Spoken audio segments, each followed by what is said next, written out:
CJS family. If you don't know by now, hit that subscribe button and hit that like button. Today, Mama L is going to be showing y'all how she makes her famous bread pudding and banana pudding. Y'all are really lucky because she don't tell nobody her recipe. Make sure to like, comment, and subscribe. Don't forget. Also, y'all, if y'all miss a step, just go back and just add it. It's not supposed to be in specific order anyways, except like when you bake it and stuff. But if you miss something, just go back and add it. It doesn't really matter. But back to the video. Guys, when it's thick like this, you're going to be stirring for a good 30 minutes, guys. I'm not even going to lie. Your whip game has to be up. You need it to be thick, just like what you see here. It needs to be thick, just like that. See that? That's a pudding. That's homemade pudding. It's going to be sweet, and it's going to be thick. Now, if it looks like this, then you did it right. So now I turn my stove off. Now I'm letting it simmer down just a little because it's got a, it's already thick. So now I have to layer the rest. So guys, these are the vanilla wafers and the bananas because it is called banana pudding. So what you want to do, guys, is open your bag. If you want to layer your cookies however you like. Some people have different pans. If you want to use a round pan, whatever type of pan you want, but you just want to layer your stuff. Some people decorate their stuff. I'm going to decorate my top today. Normally, no, I do not decorate my top. But you want to layer it. I'm going to show you guys how to layer it. As you can see, it's the cookies, the bananas. You want to continue to layer it. Cookies, bananas, cookies, bananas. You're going to layer it till you have enough layers. And then I'm going to show you what you do next.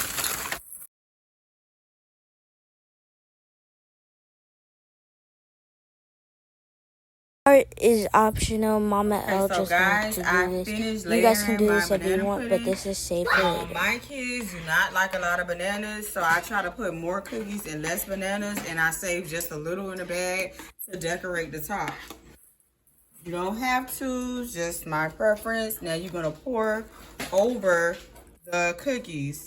The pudding is gonna settle to the bottom, guys, and you gotta I'm gonna show you what to do after.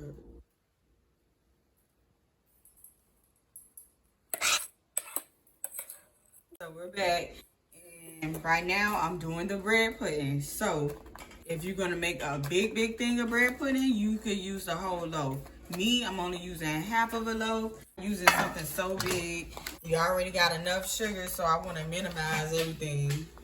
So anywho, guys, you cut up your bread just like this, like how you see I did already. You want to cut that up, and you're gonna cut it up in like little cubes or squares, whatever you prefer. Just like this. And it can be any kind of bread, guys. Any kind of bread. My preference is the white bread or the Martin's bread. It's my preference. Okay, guys. So now I'm adding my bread after I cut it up. Again, I'm only using half of a loaf. I don't need to use a whole loaf. And yeah, I'm not using a whole loaf. So yes, guys. So this is this. And please don't mind my mess. I am cooking, getting down. So anywho, guys, y'all need to use the evaporated milk again to kind of like soak it up. And butter is also good too. I put butter at the bottom. Sometimes I also melt the butter and then pour it in there. Butter is also good. Preferably the Land O'Lakes cream butter. That's the bomb with bread pudding. So anywho, guys, you're gonna shake it up and you're gonna pour, because you're gonna use a lot of ingredients, in which I'm gonna go over in just a second.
sugar. So I added my egg, but I had to beat it in a separate bowl. So yes, you need eggs, 2 eggs. And it looks like this because I do have butter in this also. You'll find that the butter tastes good. Like I said, the creamy Land O'Lakes butter. It tastes good. Trust me. So once I stir this up, I'm going to be adding next my flour and my brown sugar. Light brown sugar, not the dark, the light.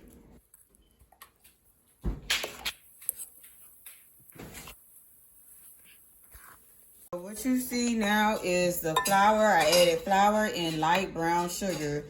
Flour, you know, I don't really notice some people do that, but I do that. I add at least like a third of flour, and I add like at least like a third of brown sugar, possibly just a little more. You don't need a lot.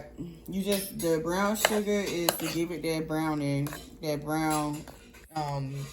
coating.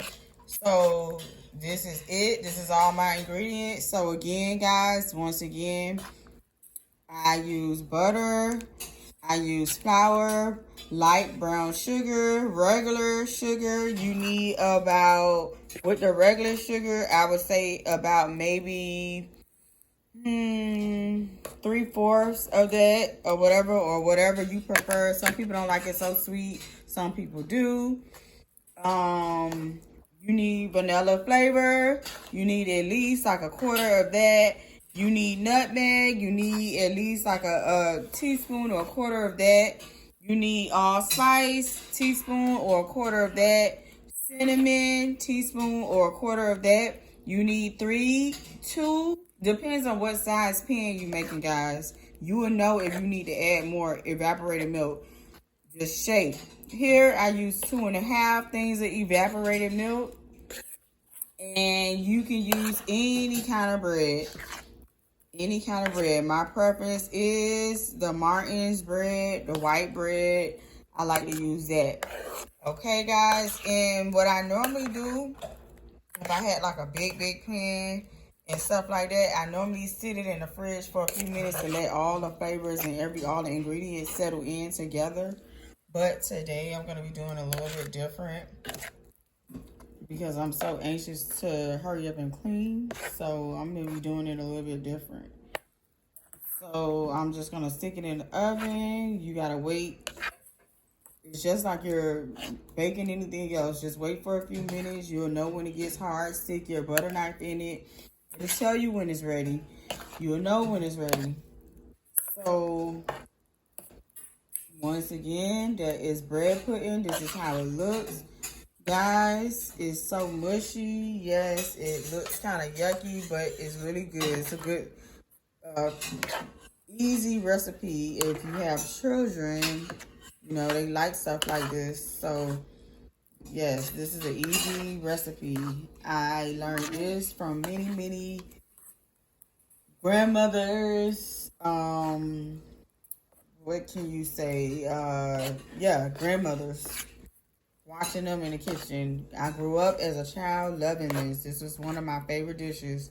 Banana pudding and bread pudding is my favorite. So I kind of grew accustomed to how I do things, how I like it to be. You may find other people do things different. That's okay. And at the end of the day, we'll see the results. Bread pudding at the end of the day. So, I feel like I got this pretty much mixed in all my flavors. So I'm gonna go ahead and pop this baby in the oven on 350. It's gonna cook for a good, maybe I would say 20 to 30 minutes. 20 to 30 minutes, I would say. Don't quote me on that. Guys, like I said, this is a recipe that's been passed down to me, and I know how to do it, so I watch it by eye. So what you want to do for your own preference when you make it is you can always double check by sticking a butter knife in the middle, and if it slides, like almost like when you pull the butter knife out, if you see that it is wet, it's like a slimy consistency on the butter knife, then you know it's not done. Other than that, guys, just wait the 20-30 minutes to see, watch it rise, and make sure that it's, well cooked. You're gonna know that it's cooked. If anything, you can always pull this recipe up on Pinterest. I'm sure many people have that on there also. So I'm just giving you the base. So now you have an idea of what banana pudding, how it's made, and you'll see what it looks like. So I'm gonna stop for now, guys, and then I'm gonna show you the results of the bread pudding and the banana pudding. Okay, guys, this is the banana pudding. This is the results. If you did your banana pudding just like this, you seen me made it on the stove, then you did it. Okay, guys, so this is the finishing results. This is how the bread pudding look. Now, since I just took it out the oven, I have to sit it for a minute to let it cool down because it is extremely hot. Then I will slice a piece and let you guys see how the inside look. But this is it. If it looks like this, you did it.